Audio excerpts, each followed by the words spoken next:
السلام عليكم ورحمة الله وبركاته. إن الحمد لله نحمده ونستعينه ونستغفره ونعوذ بالله من شرور أنفسنا ومن سيئات أعمالنا. من يهده الله فلا مضل له ومن يضلله فلا هادي له. وأشهد أن لا إله إلا الله وأشهد أن محمدا عبده ورسوله أما بعد. கண்ணியத்திற்கும் பெருமதிப்பிற்கும் உரிய எல்லாம் வல்ல அல்லாஹுவின் நல்லடியார்களே, அல்லாஹுடைய பேரருளால் வாரந்தோறும் சனிக்கிழமை மக்ரிப் தொழுகையை தொடர்ந்து குர்ஆனில் இருந்து கேள்வி பதில் நிகழ்ச்சியாக கேள்வி எங்கே பதில் எங்கே என்ற தொடர் நிகழ்ச்சியை நாம் நடத்தி கொண்டு வருகிறோம். சென்ற வாரமும் இந்த வாரமும் மட்டும் இன்னும் ஒரு சில நாட்களில் நோன்பை அடைய இருப்பதினால் நோன்பு குறித்த கேள்விகள், அதாவது நீங்க கேட்டு நாம பதிலளிப்பதாக இல்லாமல் நான் கேட்டு நீங்கள் பதிலளிப்பதாக, நாம நோன்பு தொடர்பாக, ரமலான் தொடர்பாக, அது சார்ந்த சட்ட திட்டங்கள் தொடர்பாக எதை அறிந்து வைத்திருக்கிறோம். பதில் தப்பா இருந்தாலும் பிரச்சனை இல்லை, ஏன்னா அது தப்புங்கும் போது நம்ம அதை சொல்லி அதற்கான குர்ஆன் ஹதீஸ் ஆதாரங்களை நாம முன்னிறுத்தத்தான் போகிறோம் இன்ஷா அல்லாஹ். அதனால் சென்ற வாரம் பல கேள்விகள் அது தொடர்பான விஷயங்களை பார்த்தோம். அதனுடைய தொடராக இந்த வாரம் சில கேள்விகளை குறித்து நாம் அறிந்து கொள்ள இருக்கிறோம். ஆரம்ப கேள்வியாக ஆண்களுக்கு, நோன்பு பிடிக்க தடுக்கப்பட்ட நாட்கள் என்னென்ன? எந்தெந்த நாட்களில் நோன்பு பிடிக்க தடை செய்யப்பட்டிருக்கிறது? அவங்க கை தூக்கிட்டாங்க. 2 நாள், ஹஜ்ஜி பெருநாள், நோன்பு பெருநாள். வேற ஏதாவது நாள் உண்டா? பிறை சரியாக தெரியாத நாள். எல்லா மாசத்துக்குமா? ரமலான் மாசத்துக்கு மட்டும். வேற ஐயாமு தஷ்ரிக், இது தவிர பெண்கள்.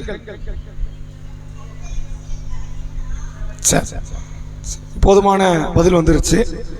நோன்பு பிடிப்பதற்கு ஒரு வருடத்தில் சில குறிப்பிட்ட நாட்களை இஸ்லாம் நமக்கு தடை செய்து இருக்கிறது. நாம எவ்வளவுதான் நன்மையில் ஆர்வப்படக்கூடியவர்களாக இருந்தாலும் இந்த நாட்களை நீங்க நோன்பு வைக்க கூடாது அப்படின்னு மார்க்கம் தடுத்திருக்கிறது. முதல் தடை என்னன்னு கேட்டா, 2 பெருநாள் தினத்தை நோன்பு வைக்க கூடாது. ஹஜ் பெருநாள் மற்றும் நோன்பு பெருநாள். அதாவது துல்ஹஜ் பிறை 10வது நாள் நமக்கு ஹஜ் பெருநாள், ஈதுல் அல்ஹா, தியாக பெருநாள் என்று நம்ம சொல்றோம். அதே போன்று ஷவ்வால் மாசத்துல முதல் நாள், அது என்னன்னா ஈதுல் ஃபித்ர், நோன்பு பெருநாள். இந்த 2 தினங்கள் நாம நோன்பு வைக்க கூடாது. தவறுதலாக கூட வச்சிடக்கூடாது. இல்ல நான் வளமையா வச்சுக்கிட்டு வரேன், ஒரு நாள் விட்டு ஒரு நாள், அப்படி கூட வைக்க கூடாது. இந்த நாள் முழுமையான ஹராம், நோன்பு நோற்பதற்கு தடை செய்யப்பட்ட நாட்கள். இந்த 2 நாளை தாண்டி அடுத்ததாக எந்த நாட்கள் இருக்குன்னு கேட்டா, ஹஜ் பெருநாள் இருக்குல்ல, பெருநாளை தொடர்ந்து வருகிற 3 நாட்கள் ஐயாமு தஷ்ரிக். ஹஜ் பெருநாள் பிறை 10, 9 நம்ம நோன்பு வைப்போம், அரஃபா நோன்பு. 10 ஹஜ் பெருநாள், 11, 12, 13 பிறை கணக்குல. இந்த 3 நாட்கள் என்ன செய்யக்கூடாது? நோன்பு வைக்க கூடாது. சில பேர் 13, 14, 15 நோன்பு வைப்பாங்க, மாசம் 3 நோன்பு. அவங்களும் இந்த நாள் வைக்க கூடாது. இந்த நாள் என்ன செய்யக்கூடாது? இல்ல நான் வளமையா 13, 14, 15 வச்சிருக்கிறேன், துல்ஹஜ்லயே நான் 13, 14, 15 வைப்பேன்னா வைக்க கூடாது, அது ஹராம். ரசூலுல்லாஹ் ஹஜ் பெருநாளை தொடர்ந்து வரக்கூடிய அந்த 3 நாட்கள் உண்ணுவதற்கு பருகுவதற்குரிய நாட்கள் என்று அல்லாஹ்வுடைய ரசூல் அவங்க சொல்லியிருக்கிறாங்க. எனவே அந்த நாட்களில் வைக்கக்கூடாது. அதே போன்று ஷக்குடைய நாள், ஷக் என்றால் சந்தேகம். ஒவ்வொரு மாசமுமே அந்த ஆரம்ப நாள் ஷக்குடைய நாள் தான். அப்ப ரசூலுல்லாஹ் 12 மாசத்துக்கு ஆரம்ப நாள் சொல்றாங்கன்னு கேட்டா அதை சொல்லல, குறிப்பா ரமலான் மாசம். இப்ப அடுத்த நாள் ரமலானா இல்லையா, வர்ற புதன்கிழமை மகரிப்ல பிறை தேடணும். அந்த நாளில் பிறை தென்பட்டால் வியாழன் நோன்பு, பிறை தென்படாவிட்டால் வர வெள்ளிக்கிழமை இன்ஷா அல்லாஹ் நோன்பு, அப்படின்னு நம்ம அறிவு பண்ணியிருக்கிறோம். இப்ப அந்த ஷக்குடைய அந்த நாள்லயே அதுக்கு முந்தைய நாள்ல நோன்பு வைக்க கூடாது. புதனும் செவ்வாயும், நாளை கழிச்சு திங்கக்கிழமை வரைக்கும் இங்க வச்சுக்கலாம், வைக்கிறதா இருந்தா. நான் சுன்னத்தான் நோன்பு வைக்கிறேன், ஃபர்ல் விட்டதை வைக்கிறேன், வேற ஏதோ ஒரு காரணத்துல வைக்கிறீங்கன்னா தாராளமாக வைத்துக் கொள்ளலாம். செவ்வாய் புதன் வைக்கக்கூடாது. காரணம் அந்த ஷக்குடைய நாளும் அதற்கு முந்தைய தினமும் அல்லாஹ்வுடைய தூதர் அவர்கள் நோன்பு வைப்பதை தடை செய்திருக்கிறார்கள். எத்தனை பார்த்தோம்? நோன்பு பெருநாள், ஹஜ் பெருநாள், ஹஜ் பெருநாளை தொடர்ந்து வரக்கூடிய 3 நாட்கள், 5 நாள், இந்த ஷக்குடைய நாள், பிறை பார்ப்பதற்கு சந்தேகத்திற்குரிய அந்த நாள், அதற்கு முந்தைய நாட்கள் நோன்பு வைக்க கூடாது என்று அல்லாஹ்வுடைய ரசூல் அவங்க தடுத்திருக்கிறாங்க. இதை தாண்டி வெள்ளிக்கிழமை மட்டும் நோன்பு வைக்க கூடாது. இப்ப ரமலான்லாம் முடியுது, இன்ஷா அல்லாஹ் ரமலான் முடிஞ்சு ஷவ்வால் ஆரம்பிச்சு அடுத்து ஷாபான் வரைக்கும் எப்பனாலும் நோன்பு வைக்கலாம். நீங்க விரும்பினா திங்கள் வைங்க, வியாழன் வைங்க, ஒரு நாள் விட்டு ஒரு நாள் வைங்க, 2 நாள் விட்டு 2 நாள் வைங்க, மார்க்கத்தை தடையெல்லாம் இல்லை. இப்போ ஒருத்தர் என்ன செய்யறாரு, நான் வெள்ளிக்கிழமை நோன்பு வைக்கிறேன் அப்படின்னு முடிவு எடுக்கிறார். வெள்ளிக்கிழமை நீங்க நோன்பு வச்சா வியாழனும் சேர்த்து வைக்கணும். வியாழன் வெள்ளின்னு வைங்க, அல்லது வெள்ளி சனின்னு வைங்க. வெள்ளி மட்டும் வைப்பேன்னு வைக்கக்கூடாது. அல்லாஹ்வுடைய ரசூல் அவர்கள் அந்த காரியத்தையும் நமக்கு தடை செய்திருக்கிறார்கள். இப்போ நம்ம பார்த்ததுக்கான செய்திகள் ஆதாரம் எங்க இருக்குன்னு கேட்டா, சஹி புகாரினுடைய 1197, 1864, 1996 இந்த 3 இடங்கள்ல ஹஜ் பெருநாள், நோன்பு பெருநாளில் நோன்பு வைக்க கூடாது அப்படின்னு வருது. அதே போன்று முஸ்லிம் 1920 தஷ்ரீக்குடைய நாள், துல்ஹஜ் மாசம் பிறை 11, 12, 13 ஆகிய நாட்கள்ல வந்து நோன்பு வைக்க கூடாது, சாப்பிட குடிக்கிறதுக்கான நாள் அப்படின்னு நபி சொல்லி இருக்கிறாங்க. அதே போன்று திருமிதியில் 622வது நபிமொழி, ஷவ்வாலா ரமலானா என்ற சந்தேகம் உள்ள நாள்ல யாரும் நோன்பு வைக்காதீங்க. அப்படி யாராவது நோன்பு வைத்தால் அவர் வந்து அல்லாஹ் ரசூலுக்கு மாறு செய்து விட்டார் அப்படிங்கிற விதத்தில் இந்த செய்தி வருது. இதை தவிர்த்து வெள்ளிக்கிழமை மட்டும் தனித்து வைக்க கூடாது. வியாழனோ வெள்ளியோ சனியோ நம்ம வைத்துக் கொண்டால் மார்க்கத்தில் எந்த ஒரு தடையும் இல்லை. அடுத்த கேள்வி,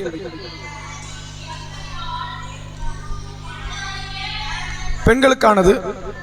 பிறருக்காக வேண்டி நோன்பு வைப்பதனுடைய விதிமுறை என்ன? வைக்கலாமா? மார்க்கம் அது குறித்து என்ன சொல்கிறது?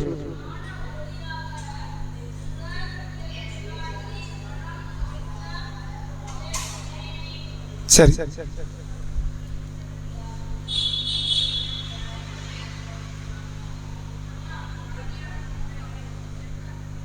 கடமையான நோன்பை விட்டு விட்டு சென்றால் அதை வைக்கணும். இப்ப சகோதரி ஆரம்பிச்சாங்க, அதாவது நேர்ச்சை, அது உண்டா? அவங்க ஏதாவது நியத்து வச்சிருந்தாங்கன்னா அது உண்டா? நேர்ச்சை வச்சிருப்பாங்கல்ல, எல்லாம் எனக்கு வந்து நல்ல முறையில் ஒரு வீடு கட்டணும்னு ஆசைப்படுறேன், கட்டிட்டோம்னா ஒரு 10 நோன்பு வைக்கிறேன்னு நினைக்கிறாரு. வீட்டையும் கட்டியாச்சு, 10 நோன்பு ஃபர்ல் ஆயிடுச்சு. இதை வைக்கணுமா வேண்டாமா?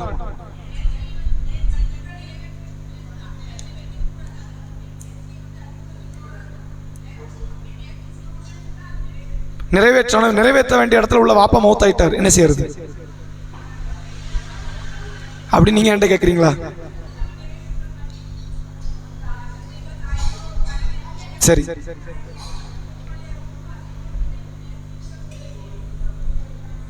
இல்ல வைக்கணுமா வேண்டாமா? பதில் வைக்கணும். இதை தவிர்த்து வேற ஏதாவது? இப்ப சொல்லும் போது சகோதரி என்ன சொன்னீங்கன்னா, வாப்பா அம்மாக்கு நான் நோன்பு வைக்கலாம்னு. காக்கா தம்பி, லாத்தா தங்கச்சி, பிள்ளைகளுவோ அல்லது கணவனுக்கு மனைவி, மனைவிக்காக கணவன், இவங்களாம் வைக்கலாமா? பச்சை புள்ள மட்டும் தான் வைக்கணுமா?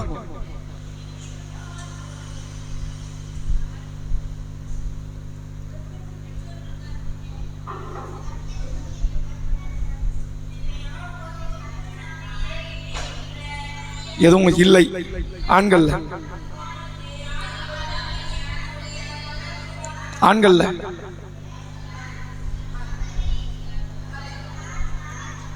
நியமசம் நோம்பு வைக்கலாமா நீங்க கேட்குறீங்களா? இன்ஷால்லா அது நாளைக்கு கேளுங்க. இப்போ நம்ம இந்த விஷயத்துக்கு வருவோம். அதாவது நோன்பை பிறர் வைப்பதை குறித்த சட்டம் என்ன அப்படின்னு கேட்டா, யாருக்காக வேண்டியும் யாரும் வைக்கலாம், இதுதான் சட்டம். யாருக்காகவும் என்ன செய்யலாம், யாரும் வைக்கலாம். ரசூலுல்லாஹ் சொன்னாங்க, சஹி புகாரி 1952வது நபிமொழி, ஆயிஷா ரலியல்லாஹு அன்ஹா அவங்க சொல்றாங்க, நோன்பு கலாவாக உள்ள நிலையில் ஒருவர் மரணித்து விட்டால் அவருக்காக அவரது பொறுப்பாளர் நோன்பு நோக்க வேண்டும் என்று நபி ஸல்லல்லாஹு அலைஹி வஸல்லம் அவர்கள் கூறினார்கள். அப்ப நபி என்ன சொல்றாங்கன்னா, வாப்பா அம்மா கண்டி புள்ள வைன்னு சொல்லல, அப்படி வார்த்தை வரல, பொறுப்புதாரி வைங்கன்னாங்க. பொறுப்புதாரிகளாக இருப்பவர்கள் அந்த நோன்பை என்ன செய்யலாம், நிறைவேற்றலாம். கணவனுக்கு பொறுப்புதாரி மனைவி, மனைவிக்கு பொறுப்புதாரி யாரு, கணவன். பிள்ளைகளுக்கு பொறுப்பு வாப்பா அம்மா, வாப்பா அம்மாவுக்கு பொறுப்பு பிள்ளைகள்.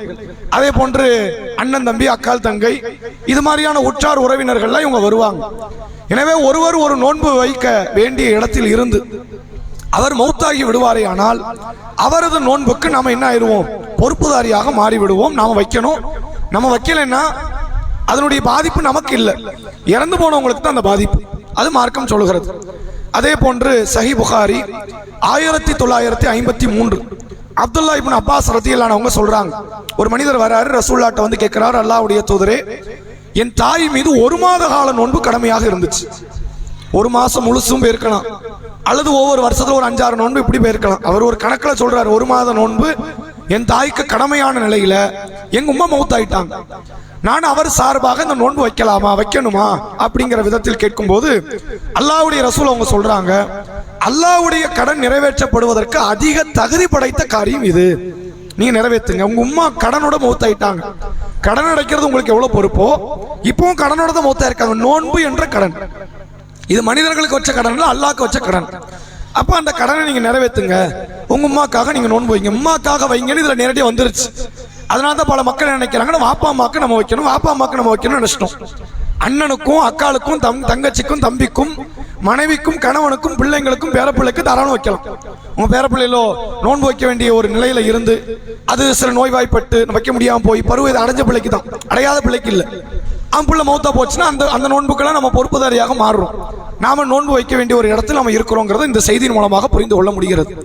கூடுதல் என்ன கேட்டோம்னா, இது ஃபர்லை மட்டும் குறிக்குமா நேர்ச்சையை குறிக்குமான்னு கேட்டா ரெண்டையுமே குறிக்கும். நேர்ச்சை யாருக்கு கடமை இல்லை, நீங்க வச்சிட்டீங்கன்னா அது உங்க மேல கடமை ஆயிரும். ஒரு வீட்டை கட்டுறீங்க, ஒரு தொழிலை தேடுகிறீர்கள், ஒரு குழந்தையை பெற்றெடுக்கிறீர்கள், எல்லா பிள்ளைய மட்டும் நல்லபடியா கொண்டு வந்துட்டா நான் 10 நோன்பு வைக்கிறேன் அப்படின்னு நேர்ச்சி வைக்கிறது கடமையா மார்க்கத்துல?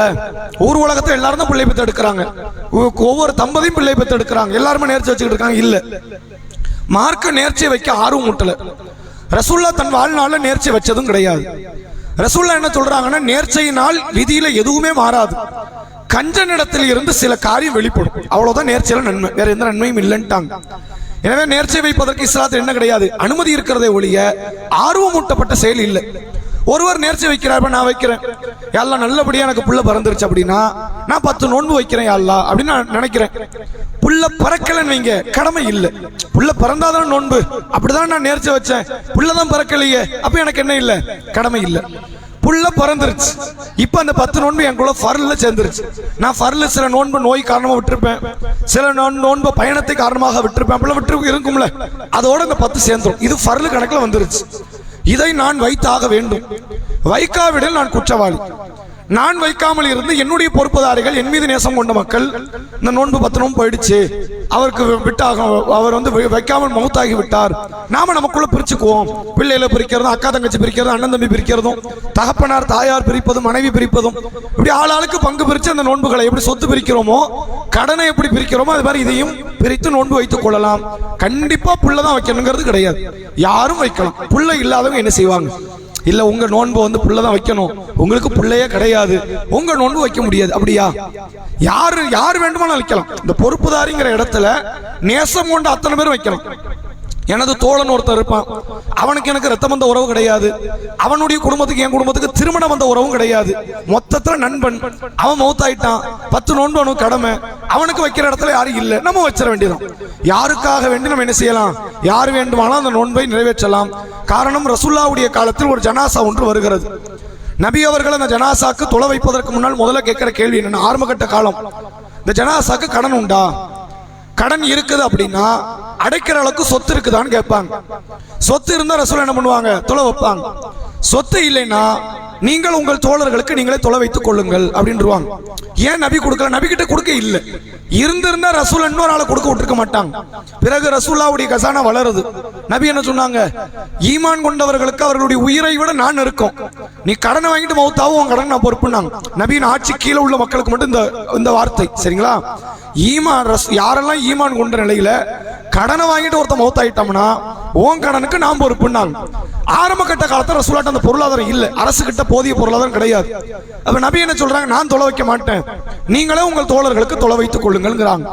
உடனே இன்னொரு தோழர் ஓரமா நின்று இருக்கிற அவர் சொல்றாரு, அவர் கடனுக்கான நான் பொறுப்பேற்றுக்கிறேன் அல்லாஹ்வின் தூதரே, நீங்க வந்து தொலை வைங்கன்னு ரசூலுல்லாஹ் தொலை வைக்கிறாங்க. நபி என்ன கேட்டிருக்கணும், யாருப்பா உன் தம்பி அவரு மௌத்தாமனவரு, இல்ல உங்க அண்ணனா, உங்க வாப்பாவா, அது உன் பையனா, அப்படி கேட்கணும்ல. யாரோ ஒருத்தர், ஒரு முஸ்லீம் மறுமையில வெற்றி அடையணும்னு இன்னொரு முஸ்லீம் ஆசைப்படுறான், ஆசைப்படுற இடத்துல முஸ்லீம் தானே இருப்பா, வேற யார் இருப்பா? அப்ப நீ கடன் அடைக்கணும் ஆசைப்பட்டது நல்லதுதான், நீ அடைச்சுக்கோ, நான் இவருக்காக தொலை வைக்கிறேன் என்று அல்லாஹ்வுடைய ரசூல் அவர்கள் தொழுகை நிறைவேற்றிய நிகழ்வை நம்மால் பார்க்க முடிகிறது. எனவே இது கடனுக்கு மட்டும் இல்லை, இன்னொருத்தருடைய சுமைகளாக இருக்கிற எதனாலுமே நாம நீக்கிற இடத்துல இருக்கணும்.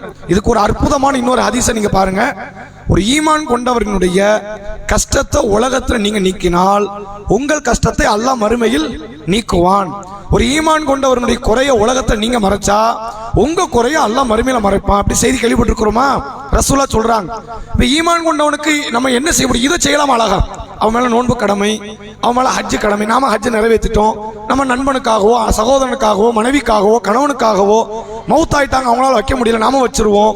அப்படியே அந்த நோன்பை ஹஜ்ஜை இந்த ரெண்டு தான் ஃபர்ல செய்ய முடியும். வேற ஃபர்லான காரியத்தை நம்ம எதுவும் செய்ய முடியாது.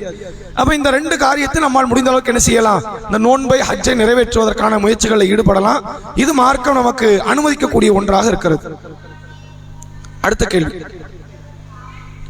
ஃபர்லு அல்லாத ஆண்களுக்கு எதுவெல்லாம் சுன்னத்தான நோன்புகள்? வாரத்தில் 2 நோன்பு, ஒரு நபருக்கு ஒரு பதில். அடுத்து வேற யாராவது? மாதத்துக்கு 3 நோன்பு. வேற? அரஃபா நோன்பு. முஹர்ரம்னா நோன்பு பேர் என்னது? ஆஷுரா நோன்பு. வேற? ஆஷுரா நோன்பு. வேற?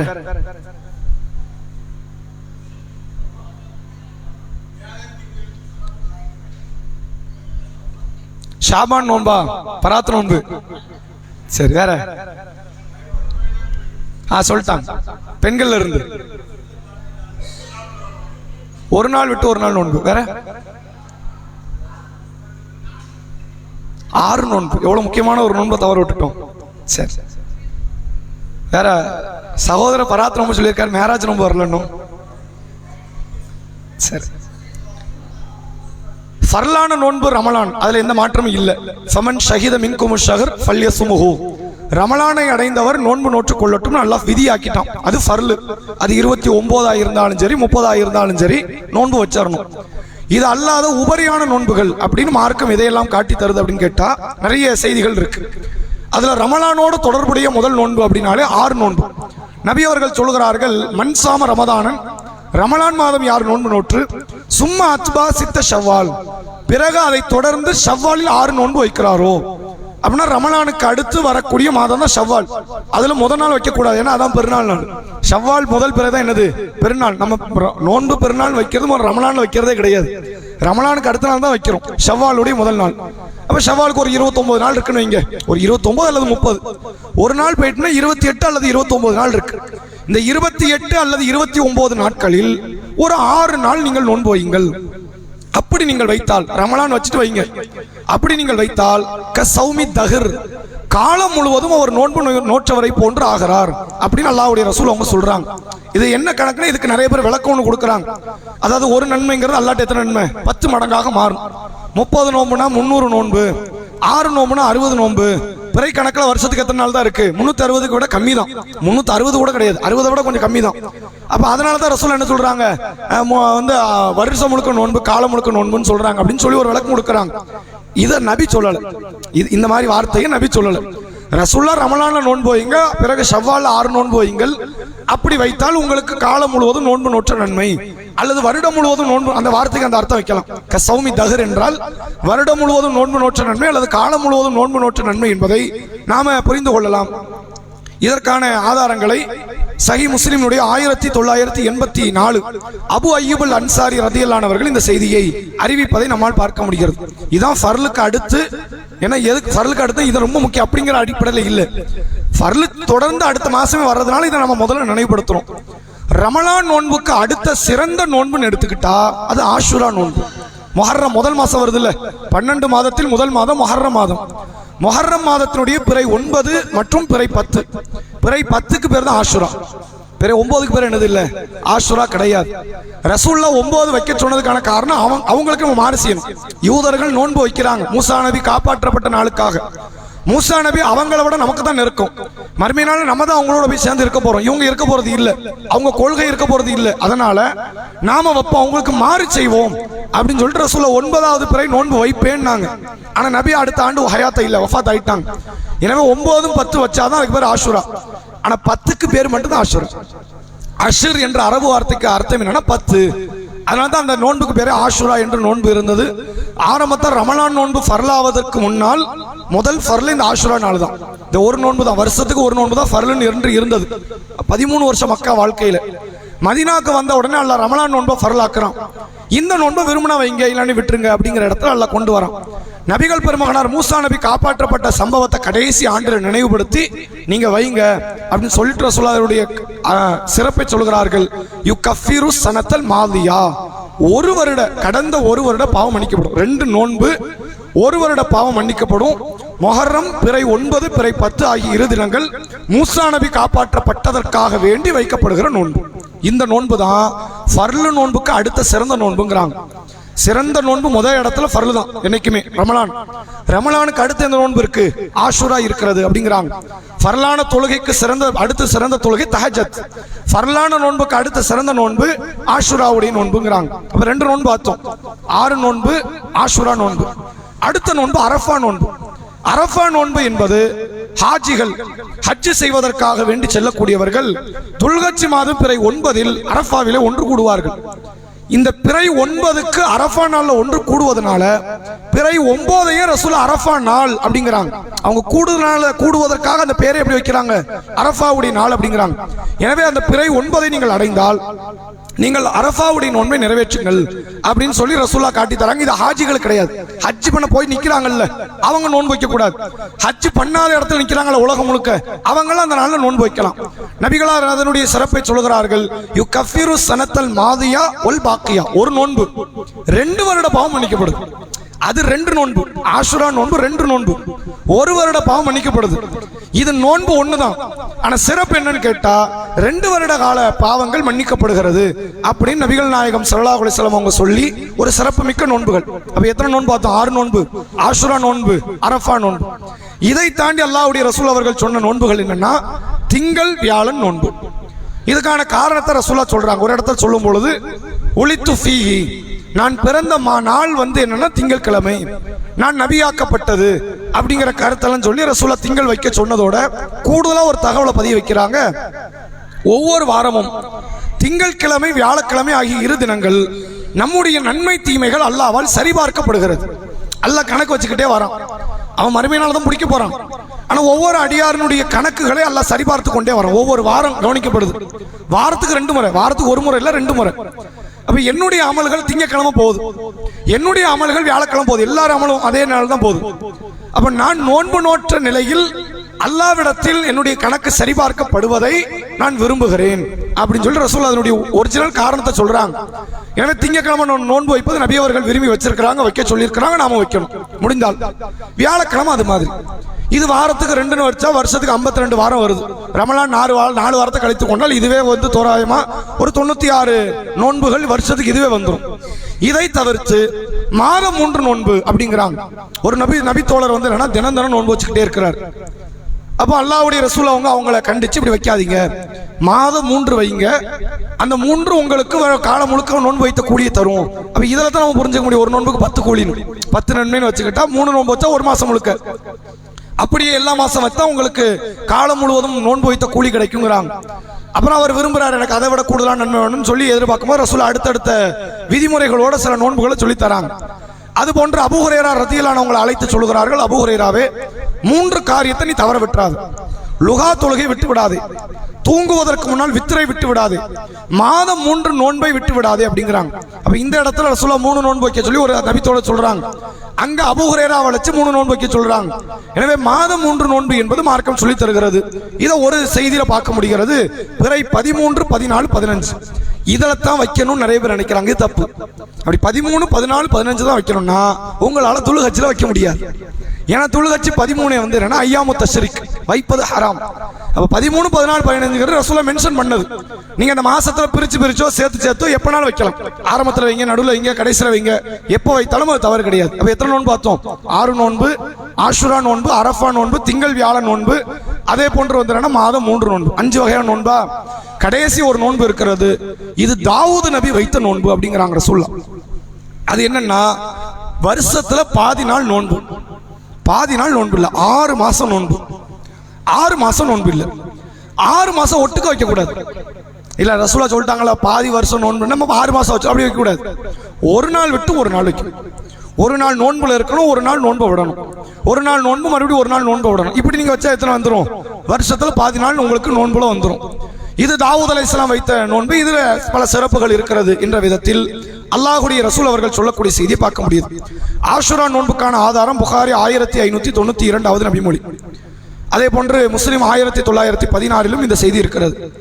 6 நோன்புக்கு ஆதாரம் முஸ்லிம் 1984, அரஃபா நோன்புக்கான ஆதாரம் முஸ்லிம் 1977, இப்னு மாஜா 1722. அதே போன்று வந்து அல்லாஹ்வுடைய ரசூல் திங்கள் வியாழன் நோன்பு வைப்பதற்கு சொன்ன ஹதீஸ் திர்மிதி 676, நசாயி என்ற ஹதீஸ் கிரந்தத்தினுடைய 2321. அதே போன்று திர்மிதி 678 இதே நபிமொழி இருக்கிறது. முஸ்லிம் 1978 இந்த நபிமொழி இருக்கு. மாதம் 3 நோன்புக்கு முஸ்லிம் 1977, திர்மிதி 692 ஆகிய இடங்கள்ல இருக்கு அப்படிங்கிறத நம்மளால பார்க்க முடிகிறது. அடுத்து பெண்களுக்கு ஃபித்ரானா என்ன? சதக்கத்துல் ஃபித்ரா.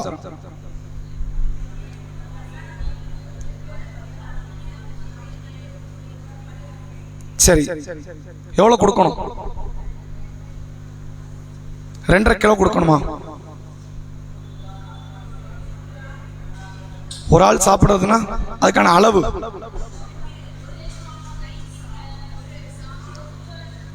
2.5 கிலோ, 2 கை, ஒரு சா. சரி, யாருக்கெல்லாம் கொடுக்கப்படணும், எப்போ கொடுக்கப்படணும், முழு சட்டத்தை சொல்லுங்க. ஏழைகளுக்கு கொடுக்கப்படணும். எப்போது? பெருநாளைக்கு முன்னாடி, தொழுகைக்கு முன்னாடி, கடைசியில் வந்து 7 மணிக்கு நிக்கணும் இன்ஷா அல்லாஹ். வேற? சரி, அடுத்து யாருக்கெல்லாம் கொடுக்கப்படணும்? அதாவது ஏழைகள் கொடுக்கப்படணும். யாரு பேர்ல கொடுக்கப்படணும்?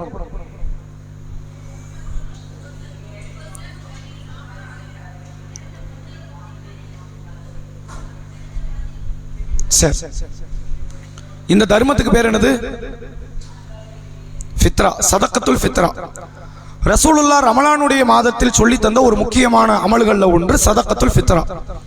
இந்த ஃபித்ராவை எப்படி நிறைவேற்றணும் அப்படிங்கிற செய்தியை குர்ஆன் ஹதீஸோடு நாம் அறிந்து கொள்ள கடமைப்பட்டு இருக்கிறோம்.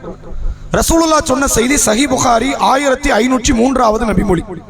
இப்னு உமர் ரலியல்லாஹு அன்ஹு சொல்றாங்க, அடிமைகளாக இருப்பவர்கள், சுதந்திரமானவர்களாக இருப்பவர்கள், ஆண்கள், பெண்கள், சிறுவர்கள், பெரியவர்கள் என்று அனைவர் மீதும் நோன்பு பெருநாளைக்கான தர்மம் என்பது கடமையாக்கப்பட்டிருக்கு.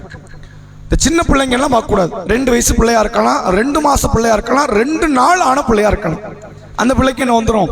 ஃபித்ரா கடமையாயிரும். கருவில் இருக்கிற பிள்ளைக்கு மட்டும் தான் கடமை இல்லை. இன்னும் அந்த பிள்ளை வெளியே வரல இல்ல, அந்த பிள்ளை 1ஓ 2ஓ, அது ஆணோ பெண்ணோ அது நமக்கு தெரியாது. அதனால வந்து அந்த கருவில் உள்ள பிள்ளைக்கு மட்டும்தான் சதக்கத்துல் ஃபித்ரா என்பது கிடையாது. வெளியே அந்த பிள்ளை வெளியே வந்தாச்சு, இப்போ அந்த பிள்ளை பிறந்துருச்சு, பிறந்து கொஞ்ச நேரம் தான் ஆச்சுனாலுமே சதக்கத்துல் ஃபித்ரா, பெருநாளைக்கு முன்னாடி பிறந்துட்டாலே அந்த பிள்ளையின் மீதும் சதக்கத்துல் ஃபித்ரா என்பது இருக்கிறது. சுதந்திரமானவர்களும் கொடுக்கணும், அடிமைகளும் கொடுக்கணும்.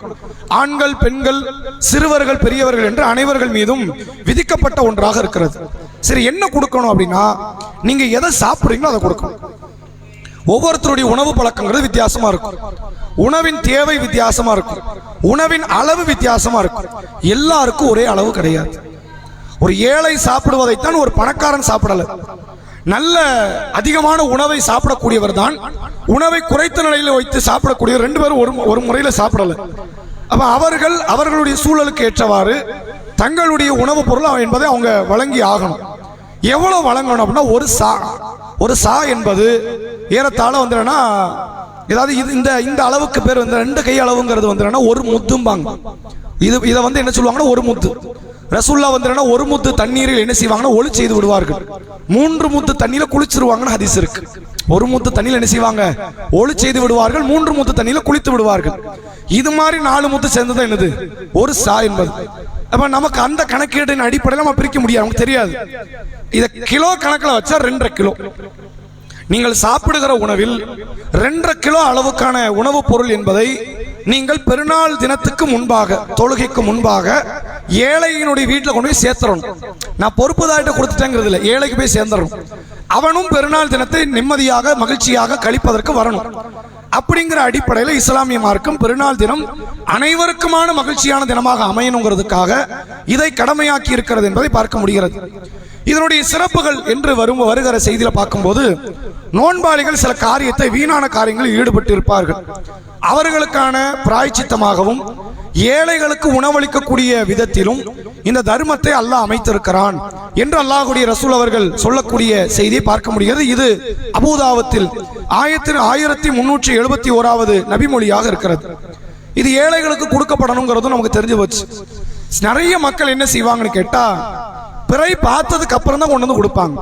இப்படியான மதுகபு சட்டங்கள் இருக்கிறது. அப்படியான மதுகபு இமாம்களும் பேசுவாங்க, பிறை பார்க்கிற மாதிரி என்ன பண்ணக்கூடாது, நீங்க சதக்கத்துல் ஃபித்ரா கொடுக்க கூடாது, பிறையை பார்த்தாச்சுன்னு தகவல் வந்தா கொடுங்க. இப்ப கொடுக்கறதுக்கு எங்க கொண்டு போய் கொடுப்பாங்க?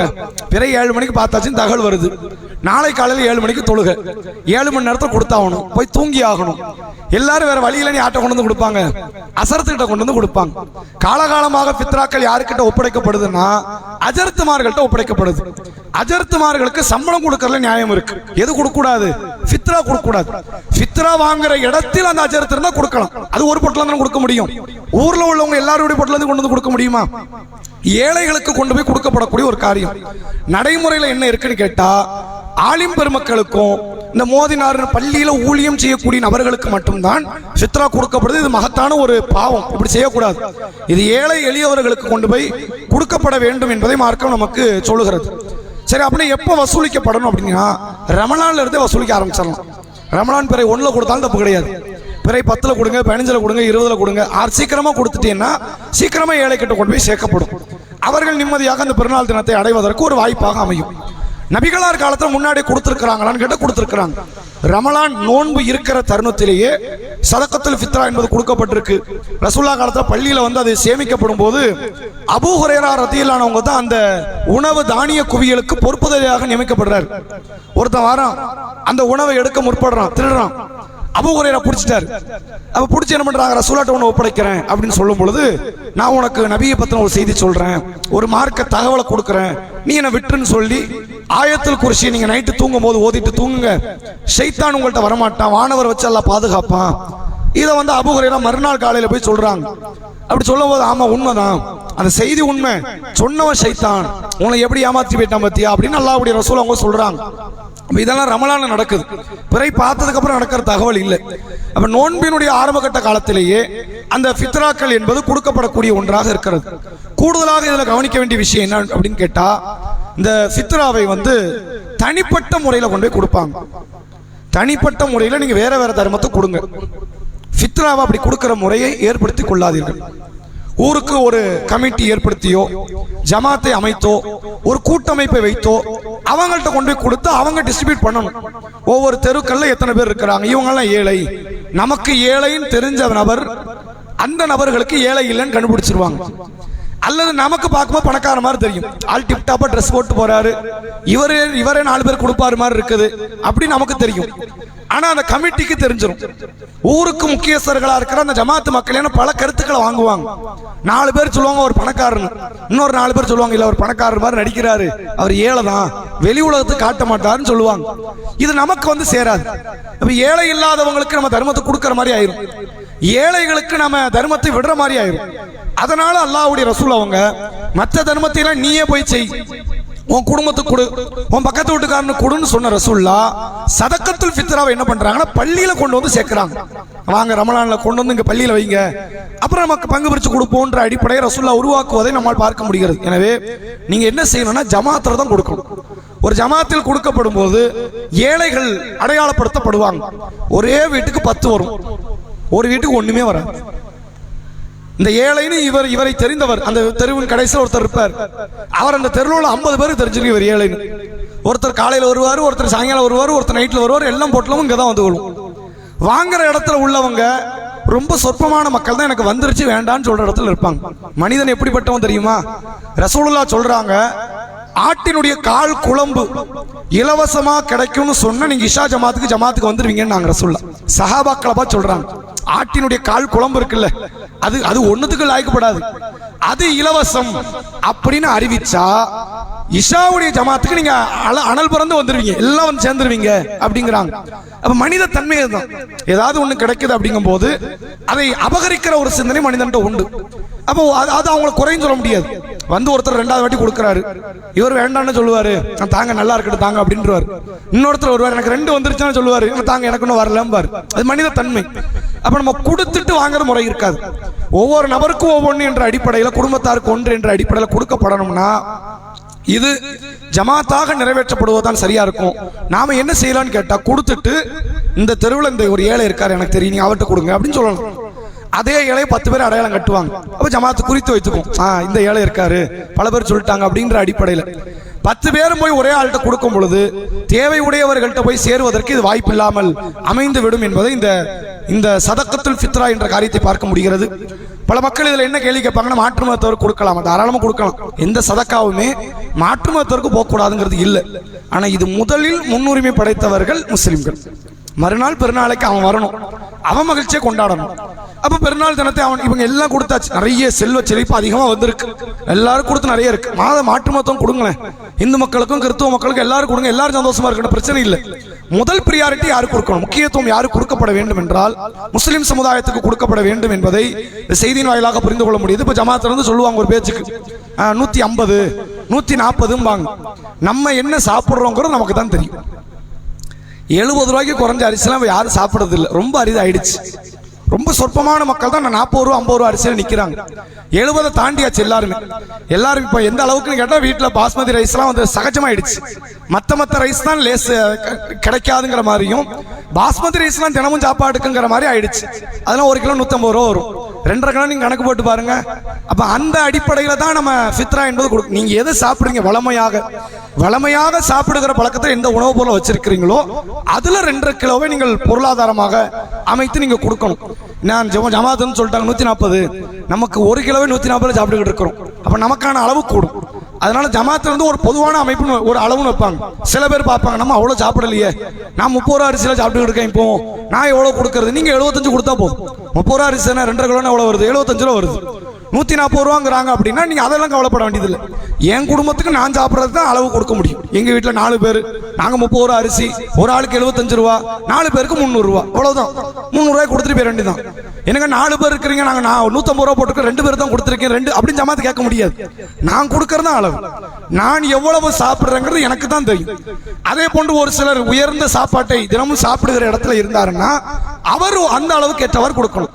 தோராய மதிப்பைத்தான், ஒரு நடுநிலை மதிப்பைத்தான் ஒரு ஜமாத்து நிர்ணயம் செய்யுமே தவிர கூடுதல் குறைவுங்கிறது யார் தான் முடிவெடுக்கணும், அந்தந்த குடும்பத்தவர்கள் தான் முடிவெடுக்கணுங்கிறத இந்த ஃபித்ரா தொடர்பான செய்திகள் மூலமாக நம்மால் தெரிந்து கொள்ள முடிகிறது. கடைசியா டைம் ஆயிடுச்சு, நிறைவு செய்வோம். வாஹிரு தஅவானா அல்ஹம்துலில்லாஹி ரப்பில் ஆலமீன். அஸ்ஸலாமு அலைக்கும் வரஹ்மத்துல்லாஹி வபரகாத்துஹு. நாளைக்கு இன்ஷாஅல்லாஹ் நேரடி கேள்வி நிகழ்ச்சி. அஸ்ஸலாமு அலைக்கும்.